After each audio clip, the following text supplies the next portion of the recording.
Durhaka ternyata nggak cuma anak ya, orang tua juga bisa. Gue nggak minta masa iya gue milih. Gue pengen punya orang tua durhaka, biar nanti masa depan gue nggak jelas. Jujur gue tuh kadang suka iri ngelihat teman-teman gue yang keluarganya komplit, solid, adem ayem, nggak punya masalah. Bapak ibunya sayang sama mereka, nggak kayak gue. Yang gue mati aja mereka nggak peduli kali. Dari kejadian ini gue belajar, ternyata kalau gue dizolimin gue nggak boleh diem. Gue harus bisa berdiri tegak. Karena pada akhirnya yang peduli sama gue, ya diri gue sendiri. Ada yang bisa dibantu, Pak? Saya mau buat laporan, Pak. Laporan apa ya? Terkait dugaan kekerasan terhadap anak dan pelecehan. Korbannya ini ya? Iya, adik saya, Pak.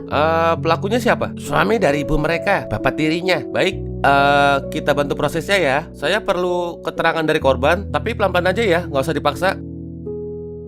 Nggak apa-apa, Ul. Kita mau bantu kamu kok, tenang aja. Aku takut. Wajar kamu takut, tapi kamu aman kok di sini ya. Kita bisa mulai dari yang kamu ingat, nggak perlu buru-buru. Coba ceritain dari awal, kamu diapain aja? Dia...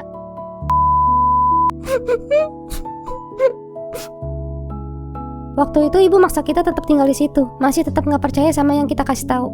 Katanya kalau kita pergi, balikin semua air susu, darah, daging, dan tulang yang ibu udah kasih ke kita.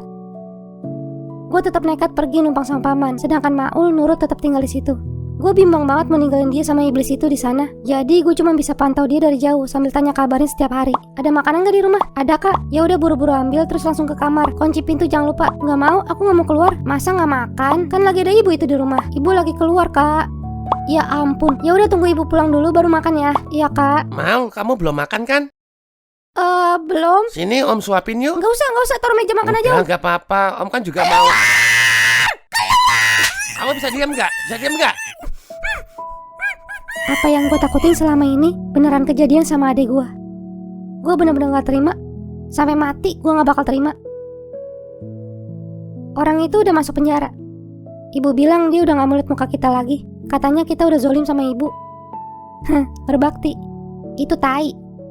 Kalian benci sama orang tua kalian ya? Ya iyalah Om, semua gara-gara ibu sama bapak. Tapi bagaimanapun mereka tetap orang tua kalian. Lah mereka aja gak nganggap kita anak Om. Iyalah, tapi Allah anggap mereka tuh orang tua kalian. Berarti apa? Kita dizolimin terima aja gitu? Bukan, kalian disuruh selalu hormatin mereka, bukan nurutin mereka. Ya berarti apa? Om nyuruh kita tinggal lagi sama ibu, terus kita dizolimin lagi aja gitu? Enggak, itu namanya nurutin ibu. Gak semua omongan orang tua harus diturutin. Kalau yang disuruh itu buruk masa diikutin, bener gak? Tapi kalian tetap hormatin ibu. Maksudnya apa? Gak bentak dia, gak ngehina dia, ajak dia ke jalan yang benar kalau memungkinkan. Om tahu kok rasanya kayak mustahil berbakti sama orang tua yang kayak begitu. Tapi sebenarnya bisa kok, cuman caranya gak selalu sama. Sekarang Om tanya, kalian laporin orang itu ke polisi karena apa? Karena pengen nuntut keadilan. Bener, tapi karena ini juga nggak? Karena kalian tahu orang itu buruk buat ibu, makanya kalian laporin. Kalau iya, nah itu bentuk bakti kalian tuh. Berarti kita laporin dia itu termasuk berbakti juga sama ibu Om? Tergantung niat kalian apa. Tapi gara-gara itu ibu jadi nyumpahin kita, benci sama kita, sampai mau minta balikin nyawa kita lagi. Itu kan kata dia, kata Allah apa? Kalian gak akan bisa selalu bikin senang ibu sih. Karena versi senang dia kan dia doang yang tahu. Tapi karena kalian mau berbakti sama ibu, akhirnya kalian ngelawan sama ibu karena itu yang terbaik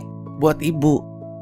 Mungkin bagi dia kalian tega. Tapi masa dokter kalau ngasih obat pahit ke pasien, masa dibilang tega gara-gara obatnya pahit? Kan niat dokternya mau pasiennya sembuh meskipun obatnya pahit. Gitu. Sebenarnya kita dari kecil tuh selalu dididik buat berbakti sama orang tua. Selalu bagaimana anak berbakti sama orang tua dah gitu. Tapi sadar gak lo? Kita gak pernah dididik buat jadi orang tua yang bener. Padahal di agama ada banyak nih tips and triknya. Tapi kayak kita gak pernah denger gitu. Selalu tips and trik buat berbakti sama orang tua aja udah. Gue ngeliat yang nonton Tekotok nih sebagian besar seumuran gue. Kita seangkatan mereka. Jadi gue mau pesen seenggaknya ya, orang tua toksik tuh stop di angkatan orang tua kita aja lah. Kita gak usah kayak gitu sama anak.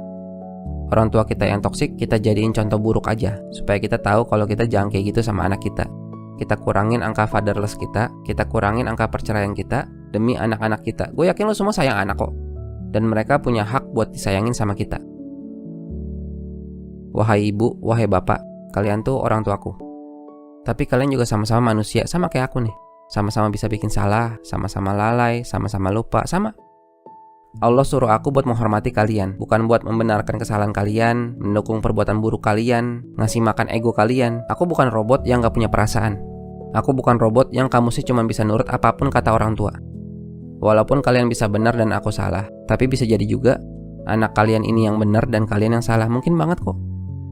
Maaf ya, cuman Allah yang maha benar dan kalian enggak.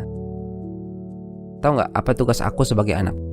Tanggung jawab atas hidup kalian, mendukung perbuatan baik kalian, mendukung pertobatan kalian. Kalian butuh konsep tobat sama kayak aku. Dan di saat kalian jatuh, aku ditugasin sama Allah untuk selalu jadi teman terakhir yang ada di sisi kalian. Itu tugas dari Allah. Wahai ibu, wahai bapak, tolong mudahkan aku berbakti kepada kalian.